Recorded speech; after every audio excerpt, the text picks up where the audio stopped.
श्रोते प्रसारित करीत आहोत आकाशवाणी 90 वर्षाची स्वरयात्रा.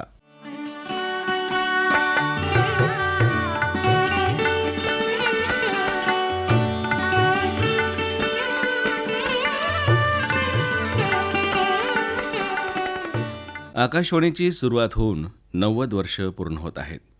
सुमारे 90 वर्षाचा हा आकाशवाणीचा इतिहास भारताच्या सामाजिक, सांस्कृतिक आणि राजकीय प्रवासाशी घट्ट जोडलेला आहे. 1930मध्ये इंडियन स्टेट ब्रॉडकास्टिंग सर्व्हिस या नावाने सरकारी रेडिओ सेवा सुरू झाली. 8 जून 1936 रोजी त्याचं नाव बदलून ऑल इंडिया रेडिओ असं ठेवलं गेलं. तर त्यानंतर 1957मध्ये आकाशवाणी हे नाव अधिकृतपणे स्वीकारलं गेलं. या आपल्या आकाशवाणीने भारताच्या जडणघडणीत अतिशय महत्त्वपूर्ण भूमिका बजावली आहे. रेडिओ हे एक प्रभावी आणि सर्वसामान्यांपर्यंत पोहोचणारे माध्यम असल्यामुळे देशाच्या सामाजिक, सांस्कृतिक, शैक्षणिक आणि राष्ट्रीय विकासात आकाशवाणीचे योगदान व्यापक आहे. आकाशवाणीने विविध भाषा, संस्कृती आणि परंपरा असलेल्या भारताला एकत्र बांधण्याचं काम केलं. देशभरातील बातम्या, भाषणे आणि कार्यक्रमांद्वारे लोकांमध्ये राष्ट्रीय भावना आणि एकात्मता वाढवली. शेती, आरोग्य, शिक्षण, विज्ञान यासारख्या विषयांवर माहितीपूर्ण कार्यक्रम प्रसारित करून ग्रामीण आणि शहरी भागातील लोकांना ज्ञान दिले. निरक्षर लोकांसाठीही रेडिओ महत्त्वाचं साधन ठरलं. आकाशवाणीने नेहमीच अचूक आणि विश्वासार्ह बातम्या दिल्या. आपत्ती, युद्ध किंवा निवडणुका यासारख्या महत्त्वाच्या प्रसंगी लोकांपर्यंत योग्य माहिती पोहोचवली. शेतकऱ्यांसाठी विशेष कार्यक्रम, हवामानाचा अंदाज, शेतीसंदर्भात मार्गदर्शन देऊन कृषी क्षेत्राच्या प्रगतीस मदत केली. स्वातंत्र्यपूर्व आणि स्वातंत्र्यानंतरच्या काळात देशभक्तीपर कार्यक्रम, नेत्यांची भाषणे याद्वारे जनतेमध्ये जागृती निर्माण केली आणि राष्ट्रनिर्माणात हातभार लावला. आकाशवाणी हे केवळ मनोरंजनाचे साधन नसून देशाच्या सर्वांगीण विकासाचं एक प्रभावी माध्यम आहे. माहिती, शिक्षण आणि संस्कृती याचा संगम घडवून भारताच्या प्रगतीत आकाशवाणीचे योगदान अमूल्य असं आहे. श्रोतेहो, अकोला हे विदर्भातील एक महत्त्वाचं शहर असल्याने 1 मे 1992 रोजी अकोला आकाशवाणीची सुरुवात झाली. अकोला जिल्हा कापूस आणि सोयाबीन उत्पादनासाठी प्रसिद्ध असल्यामुळे ग्रामीण भागावर विशेष लक्ष देण्यात आले. आबालवृद्धांसाठी विविध कार्यक्रम तयार करण्यात आले. शेतकऱ्यांसाठी शेतीविषयक कार्यक्रम, किसानवाणी, हवामानविषयक माहिती, कृषी सल्ला यांना मोठं महत्त्व दिलं गेलं. लोककला, भजन, कीर्तन, नाटक, लोकगीत, नाट्यसंगीत आदी कार्यक्रम यांना व्यासपीठ मिळालं. असंख्य प्रसारमाध्यमांच्या गर्दीत आकाशवाणीचं आपलं स्थान अढळ आहे. डिजिटल युगातही ऑनलाईन स्ट्रीमिंगच्या माध्यमातून अकोला आकाशवाणी घरोघरी पोहोचली. याबाबत आकाशवाणीचे नियमित श्रोते राजेंद्र विरोकार आपलं मनोगत व्यक्त करतायत.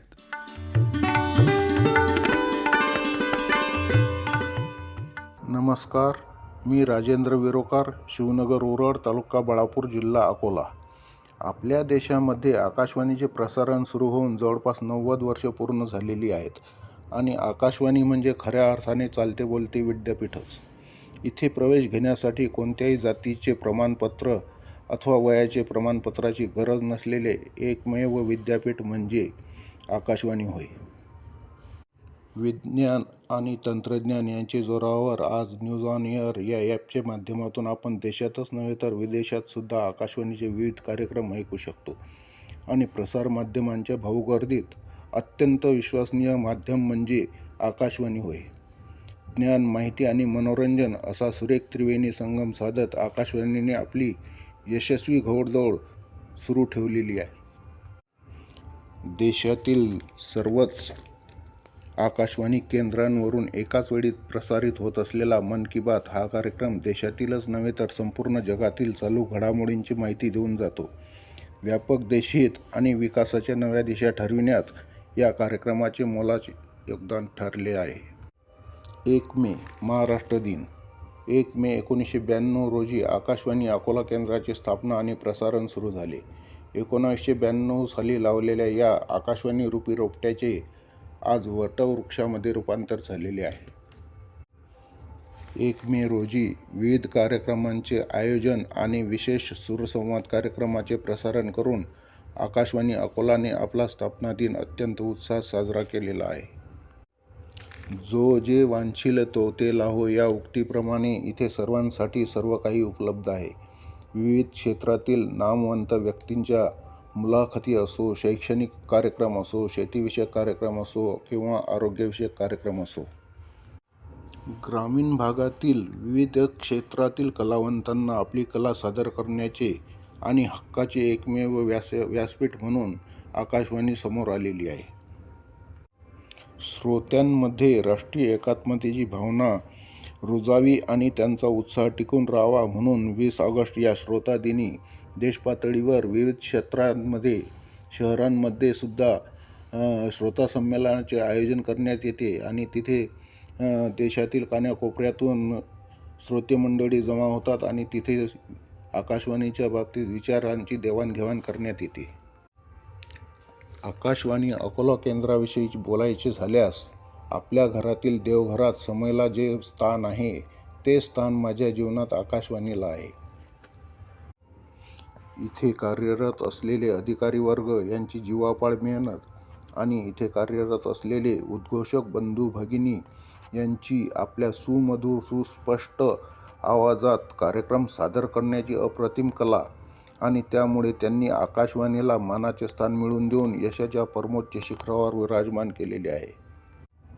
याची स्पष्ट ग्वाही म्हणजे कार्यक्रमात राज्याच्या कानाकोपऱ्यातून कार्यक्रमात समाविष्ट होत असलेली पत्रांची संख्या आहे. आकाशवाणीवरून अगोदर रात्रीच्या प्रसारणात होत असलेली परंतु सध्या बंद असलेले कार्यक्रम पुन्हा सुरू करावे, तसेच कार्यक्रमाच्या निर्मितीमध्ये जास्तीत जास्त श्रोत्यांचा सहभाग असावा ही अपेक्षा आकाशवाणीकडून व्यक्त करायला हरकत नाही.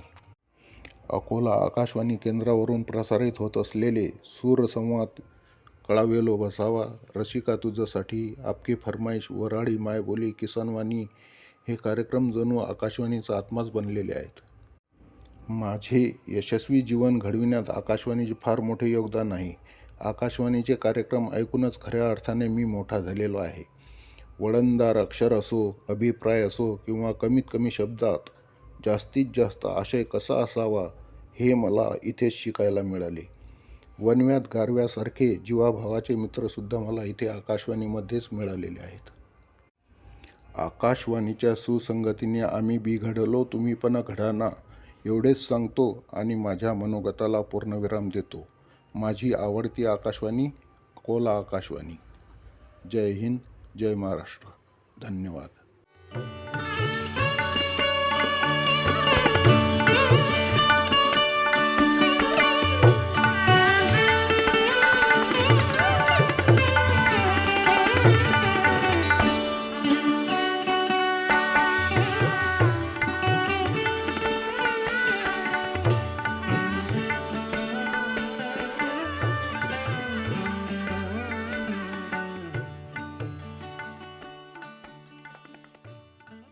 श्रोतो, आताच आपण आकाशवाणी 90 वर्षाची स्वरयात्रा हा कार्यक्रम ऐकलात. निर्मिती आकाशवाणी अकोला केंद्र.